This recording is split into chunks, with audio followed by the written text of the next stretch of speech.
Hello and welcome to Two Nursery Managers Talking. I'm Glenn. And I'm Sarah. And we're both managers in the PVI sector. And this week we are going to talk about the huge topic of safeguarding. Definitely a big topic, isn't it? Yes. And also, as a manager, it's difficult to give it its fair due. Sometimes I think you need to realise how many aspects there are, how it could affect your staff, your children, your families, yourself, as well as making sure that everybody is looked after. And it's one of those things as well that as a manager you've got so many other plates that you're spinning that you've got to prioritise, and that's one of the ones that sometimes it's like, well, it won't happen here. It's kind of an attitude that might sneak in, and you've got to push that attitude away. Yeah, I think that's the key thing. If you can get all of your staff realising how important the vigilance and the acting on whatever it is. So you've got to be on the staff training, regularly checking in with staff, being clear that if it's a niggle, that's something that needs writing down, having everything in place so that everyone has that open, regular conversation about it is the starting point. And it's not it wouldn't happen here, because that's when mistakes happen. No, it's definitely that bit. It's like you were saying, it's that bit where the niggle, I think that's a really apt word. It's like if staff feel something's not right, they need to know what they've got to do, and that's where the training and the policies and the culture of your setting comes in. And having it at the forefront. So we have it in the every time staff has a supervision with management, it's a question of, have you got anything that's been playing on your mind with safeguarding? Are you up to date with training? Is there any gaps you have? Reminding them of professional curiosity. It is their job to ask that extra question at handover, that rather than just go, ask. Don't just let it, that was a funny thing they said. Ask that follow-up question. Yeah. Ask the next day. Be that little bit more curious than perhaps you might be comfortable being, because that is professional curiosity. That is your job, and it's so important, even if it's to reassure yourself and then you feed back to the DSL. I found this out. I understand it now. But be professionally curious and always be on it. You've got to have it at the forefront. I think so. I think as well, do you feel staff are sometimes nervous about doing that? Yeah, especially if it's, you're early in your career and you see the parents as grown-ups and you don't feel like a grown-up yourself. Yeah.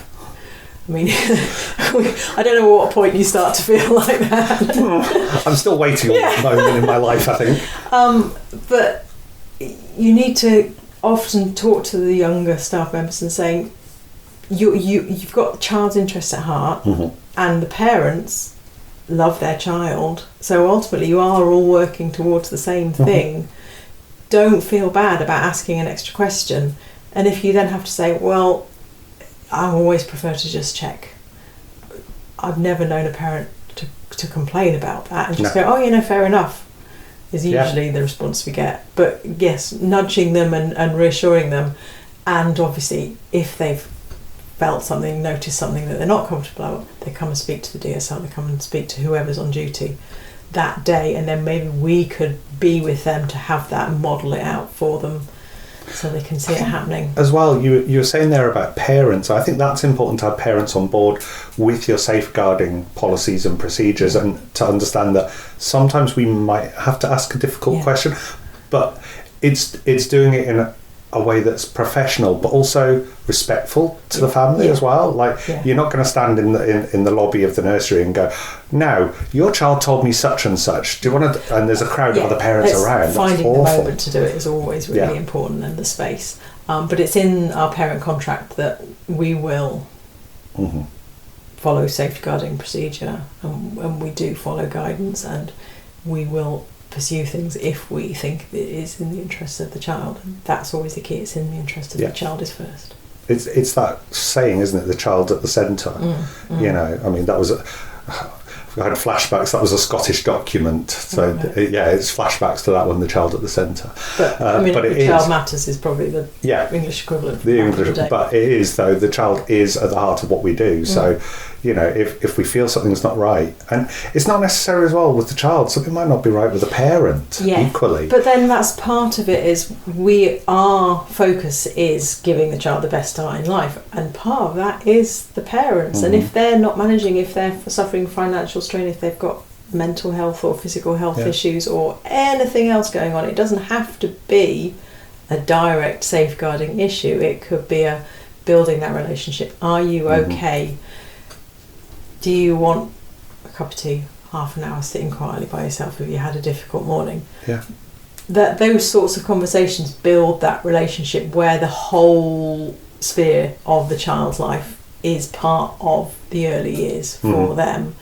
And just being safe about, if you're struggling, there is this group, or I have found this local organisation for all sorts of different things. Like you've told me before about your kind of quick reference, your handy little guide of all these little organisations. You collect up all these kind of we straddle 2 local authorities.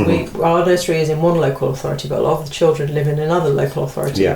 So referrals, you want a child to go to a certain group or a certain support or a certain charity and say, we only work in this local authority, you need to go to the other local authority and find something for where they live. Find an equivalent. And often there isn't one. And so I sort of have developed my own list and find things and know things. And even when I've been on safeguarding courses, there's so many different small organisations who are really brilliant at the tiny thing that they do, but publicising and sharing that piece of knowledge isn't what they can do because they haven't got the money. But it's who you know and who, I've heard of this, and have you done this, and I'll give you this name because they're really good at this. Always helpful. And the NSPCC's got a good website for other things of finding, as well as the local authority. For us, they've got a good list as well. But the list is never exhaustive. I know there's one of these things, it's like, each sort of local authority safeguarding board, they don't really, I don't know if you find it, I mean, this is kind of a niggle with me. I go onto their website, the information's usually out of date as well, which is a bit of a worry, and is where, when you're digging around trying to find all these different things, that's much more useful. But that's, I've never had a problem when I phoned up the local authority, be that the MASH team or the Family Information Service or whatever that is. They're really good at saying this and this. It's the humans, if you can get in contact with a human, they always make a difference. It can be difficult sometimes though, because like most services like that, underfunded and understaffed. It's like with everything. Which again is where having knowing where to look, knowing where to start, but also being able to say to a parent, well, I don't know, but I'll come back to you. I'm going to go and ask this and this. Yeah, it's like not being afraid to say that. And to follow up and to know that you had a conversation where they wanted help and you did follow up is really important. And it's the same as if you've made a referral and it's a child. You've referred, you follow up, and you as a professional want to know that it's not been accidentally forgotten about and things have been done, and the staff, if the room or a key person, if they're concerned, they want to know that it's okay and something is being done, because that's a sort of reassurance and following it through, and the supervision conversation with them to support them as well, that you want to know it's not just vanished and nothing's been done, because they're not making sure something is happening and not letting it lie. I think that's the really important part. I mean, we've done that in one of my settings. It's like you're having to, it's not so that they're not trying to keep in touch with you, but like I say, most of these services underfunded, understaffed, like heavy caseloads, and you do have to kind of keep pushing just to make sure that any referrals or anything that you do,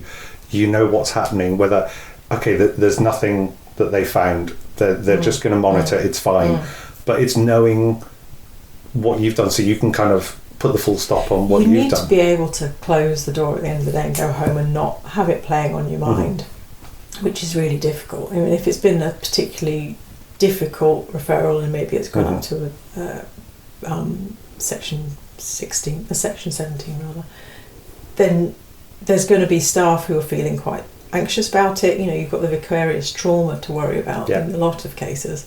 So you're supporting the staff member, you as the DSL are making sure that everything is being done for the safeguarding referral, and you want to make sure that everything is in place, and then you want to be able to go home and not let it play on your mind. So if you are happy that you've done everything,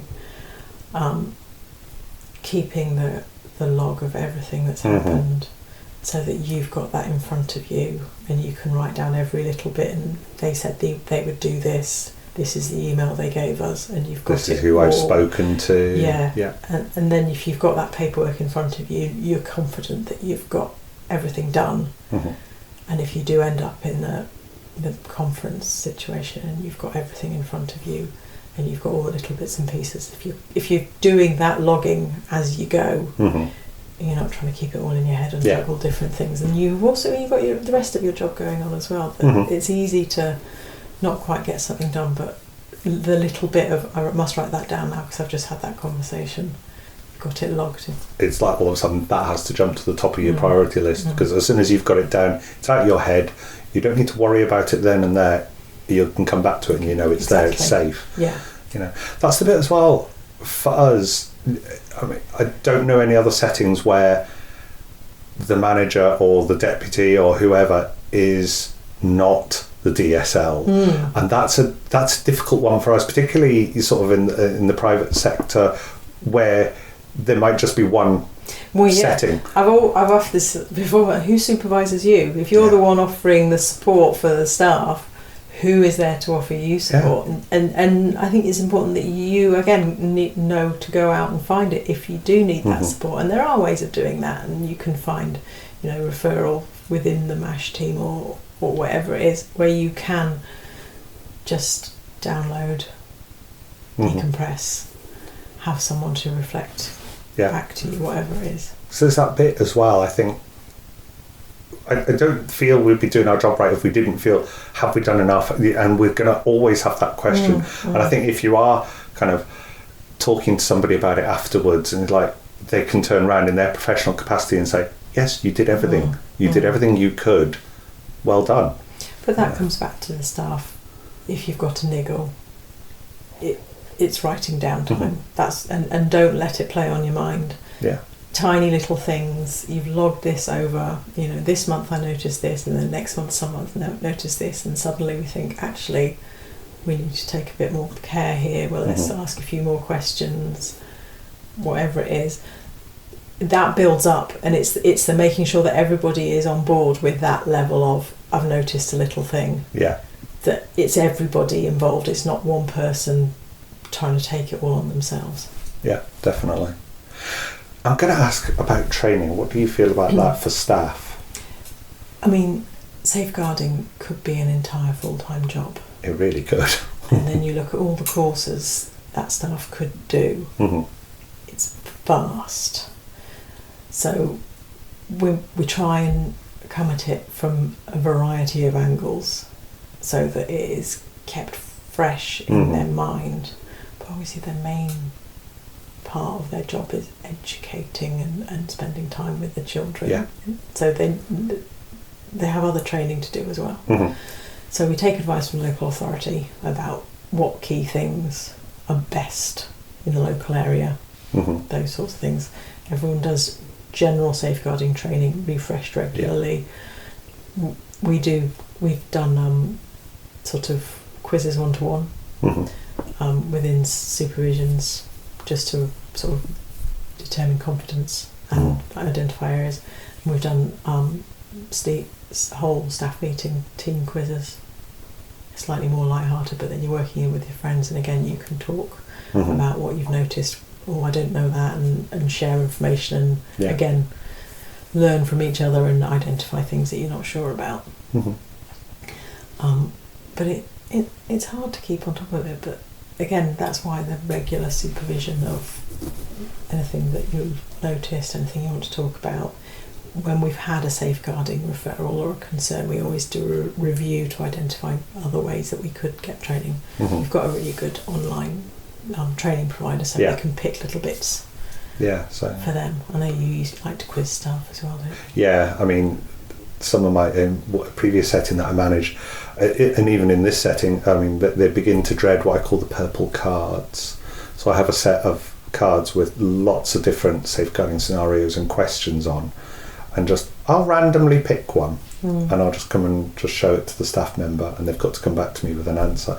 But it's one of those bits where the online training is great because it means you're not having to take a member of staff out of the building. You know, and for us, that's important as well. We need to maintain our ratios. But equally, it's like you were saying as well, it's like our main job is to care and educate these children. Safeguarding, it's there and it runs in the background the whole time, but it's not always forefront, and it's easy to forget. You know, that phrase that I've been told is click and forget.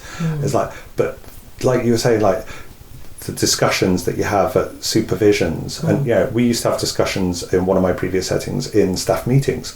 So we talk about it all together as well. It's like, has anybody got any concerns? And it was really useful for kind of hammering out issues that some of the team were having. And then it would be like, well, actually, it's maybe not child protection concern, but it's something we need to work on together. But or if it is, it's like, okay, well, this is what I need to do, so we'll take this on. But then also having that regular conversation and regularly asking staff questions. Hopefully, if Ofsted visit and they ask the safeguarding questions, which is one of their key things, staff won't feel completely panicked and rabble in the headlights. Yes. Okay, we talk about this all the time. And even if the answer is, I can't quite remember the phrase, but I know that if I go to that folder over there, I'll be able to find the information. That level of confidence. Or it's like, oh, the number that I'd need to call is pinned up over there. It's over there on that wall. It's knowing, like you say, not necessarily knowing the exact name of it, but knowing where to go for that information. And giving them the confidence that you don't have to know everything. You just need to know what to do. If you know you need to know something. It like the basis we would probably teach all our staff is like, if you've got that niggle, come and talk to me. You know.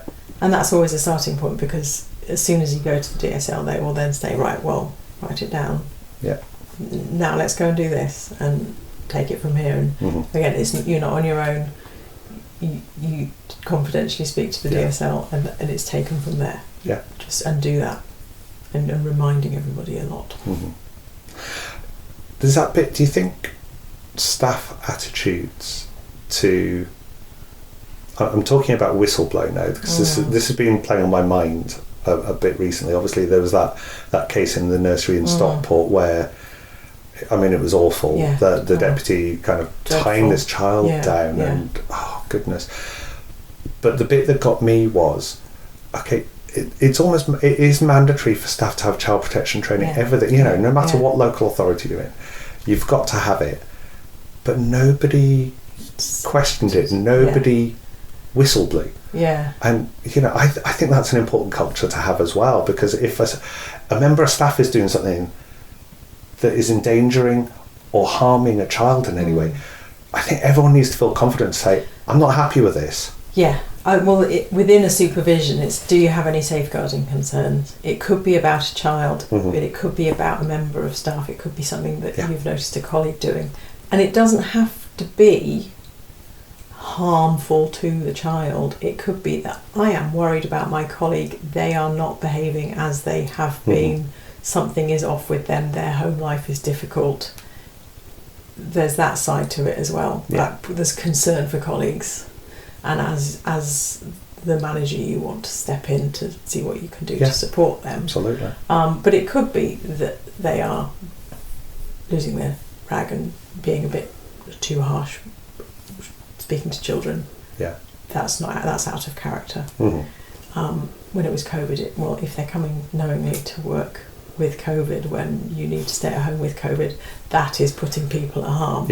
And I always use that as an example to show that there's so many different ways that you could be concerned about somebody. Don't feel that you can't say within a supervision, unless you've seen a child be smacked that level is so clear. Yeah. But it's the niggly little things that is worth the underbit is talking like, through. Something not quite right with them. Exactly. I'm sure they're fine. Yeah. But we fortunately have had staff who raise concerns like that. Yeah. So to me, that's the feedback, to know that you're bringing it to the front and reminding staff, and we have a whistleblowing policy, and we make sure that everybody reads it when they start, and that it's on display, and they know where the information is, and they know who to take it further if they're not happy. Yeah. It's all there, and if we are getting people coming to us and talking about it, that is hopefully evidence that it's working. I think that's the other bit as well, like kind of, you just made me think there that, so having worked in Scotland and having worked in England, in Scotland it's just referred to as child protection, whereas in England it's safeguarding, and I like that term better, because child protection is just one element of safeguarding. Yeah. You want a safe life for the child. It's a very wide, all-encompassing thing, isn't it? But it's also talking about the families, and it's talking about your staff. It's safeguarding the setting, safeguarding the children. The children are at the heart of it, but equally there's other elements that you've got to look at as well, which I think it's an interesting kind of term, that it includes child protection, but it's so much broader as well. Yeah. Well, I think if you think about the Bronfenbrenner, you have the child in the centre and the spheres that's getting further away.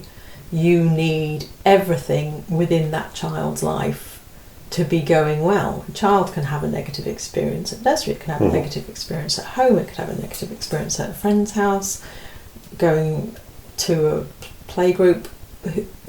Things can go wrong everywhere, and therefore it's important to think about everything when you're looking at the child and what needs support. And being a parent to young children is incredibly hard. It's if we say it's fair enough to say it's hard, don't feel like you have to put a brave face on it. If it's hard, it's hard, and we'll listen to you and we'll see what we can do. And I mean, perfect example of that. I mean, I had a parent recently that's just coming to go back to work after having their baby.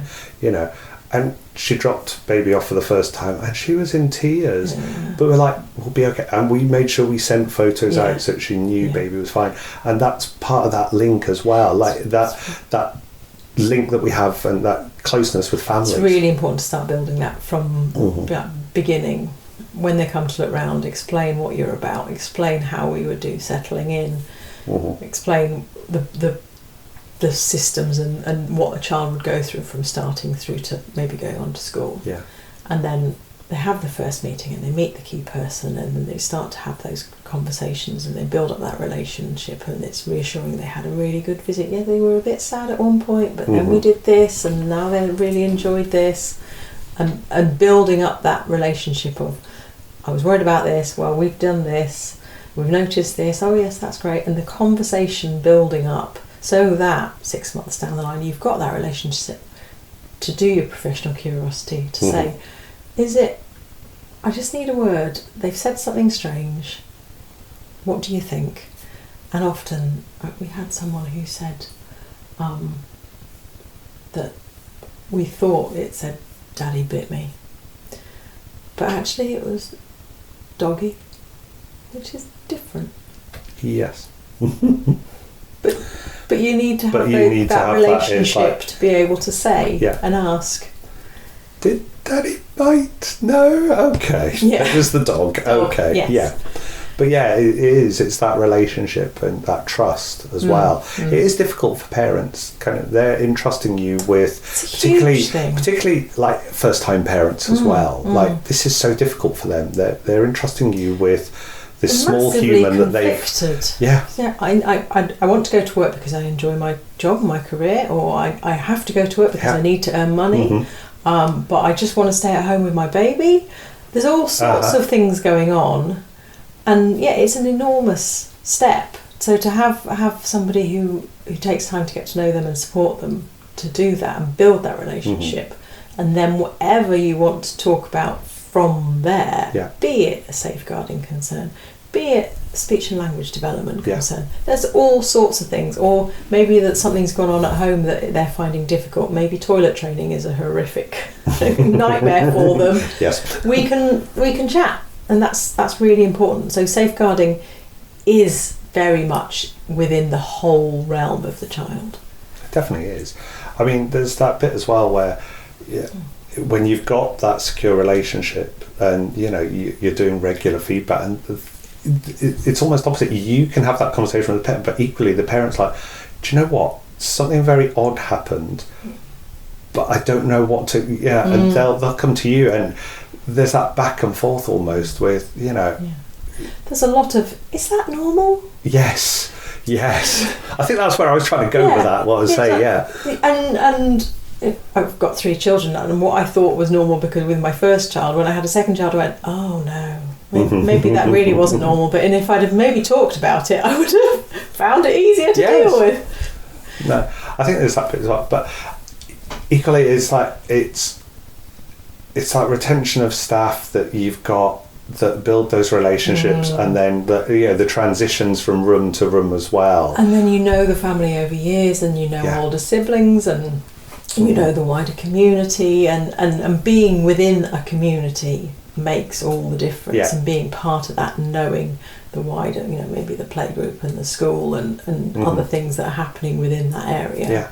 We're really lucky that we've got foundation partnerships in our area, so the receptions teacher and the playgroup and the wraparound and the nurseries, they all get together and they work together, which is fabulous, because then you can have those conversations, and children move between settings, so you can share information and handovers. And that's the key bit there as well with transitions. It's not just a transition from room to room within the setting, it's a transition from from nursery to school, or school to after school, and it's making sure that information is being passed along. So if you've got those good links, those good relationships, but again we have it clearly stated to parents that we will share information to the people that we are handing on to, but that's part of the quality of the relationship, and we've built our relationship, and we're passing that relationship on to the next place.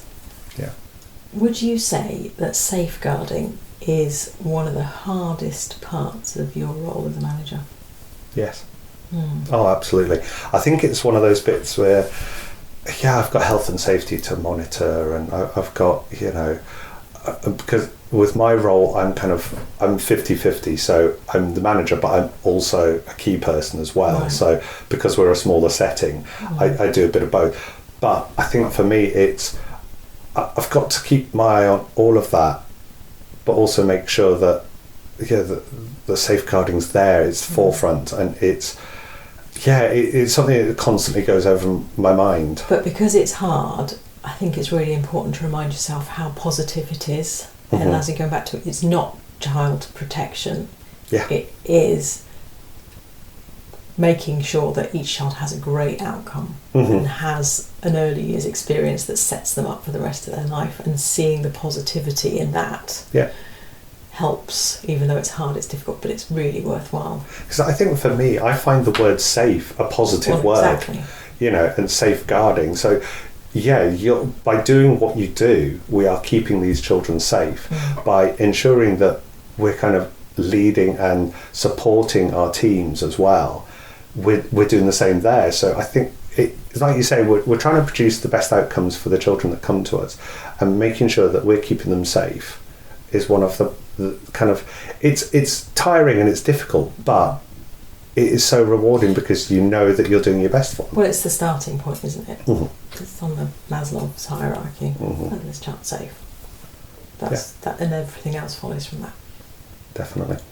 Well, I think time has now caught up with us, so I think we'll wrap it there.